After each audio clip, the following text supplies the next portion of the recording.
Thirdly, he says, the distress of persecution will come. Before all these things, they will lay their hands on you, you who profess to follow me. They will persecute you, delivering you to synagogues and prisons. That was the Jewish persecution.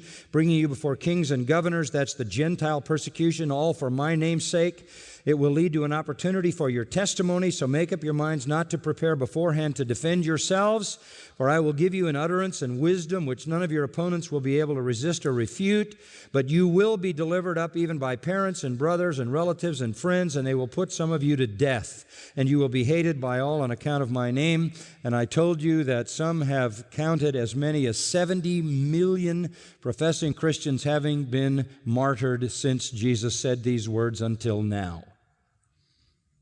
This period of time between the two comings of Christ, characterized by religious deception, by natural catastrophe and disaster, and by persecution of the people of God. These are the realities of history. They are facts of history.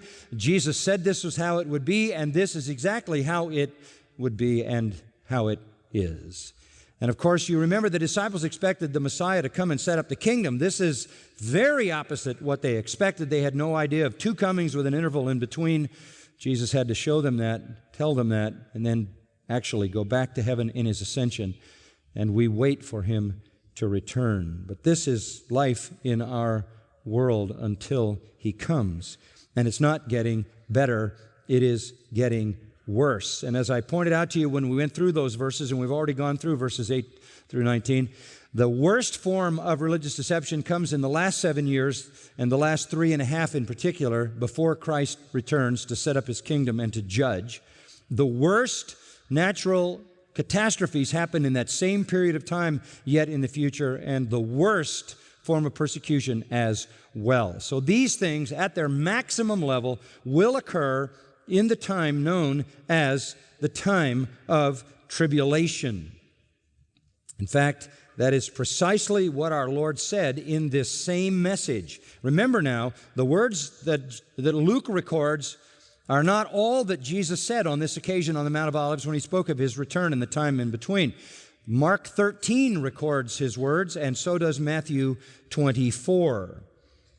And in Matthew 24, we are reminded that there will be a time that is worse than any time in the history of the world.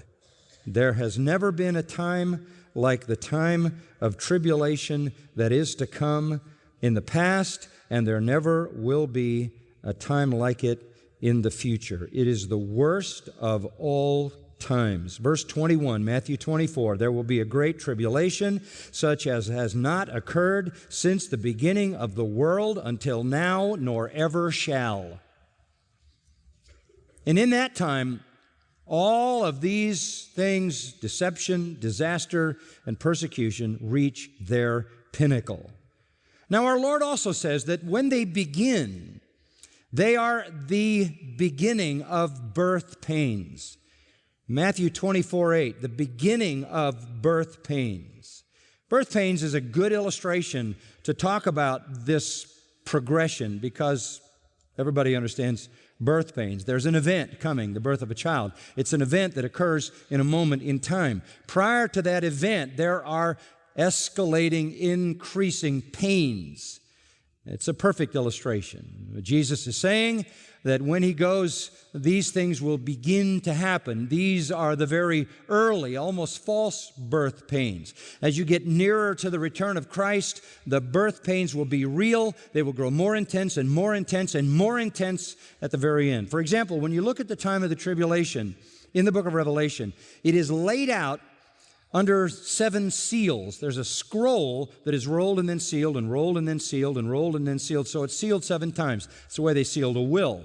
It's the title deed to the earth. Christ is going to take the title deed to the earth, unroll it, take back the earth from the usurper, Satan. Every time he breaks a seal, another judgment is released. So you have the 7 seal judgments. When he opens the 7th seal, which is the last at the end of the period of 7 years, out of that 7th seal comes 7 trumpet blasts. Those are more rapid fire. They all occur at the time of the seventh seal, which is right at the end. So you have 7 trumpet judgments that come right at the end. Out of the 7th trumpet comes 7 bowls that are poured out in judgment, and they are even more rapid fire than the trumpets. So you have that same birth pain intensity escalating in the imagery of 7 seals over a period of 7 years, 7 trumpets over a period of months, and 7 bowls over a period of days and hours. And then at the end of the bowl judgments, all judgments are finished. Christ comes, judges the ungodly, and sets up his earthly kingdom. The birth pains then give us the idea you have escalating intensity until the very end when the pains become fierce, leading up to the very event itself. These final pains, as I just mentioned, are described in the book of Revelation.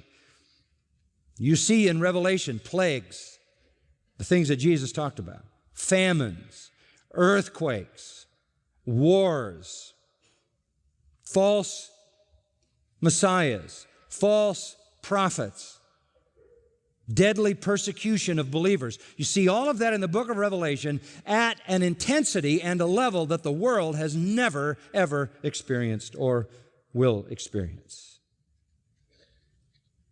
And when you begin to see those, Jesus said in Matthew 24:33, when you begin to see them at that level, at that intensity, when you see these things, know, Matthew 24:33, that he is near. That he is near.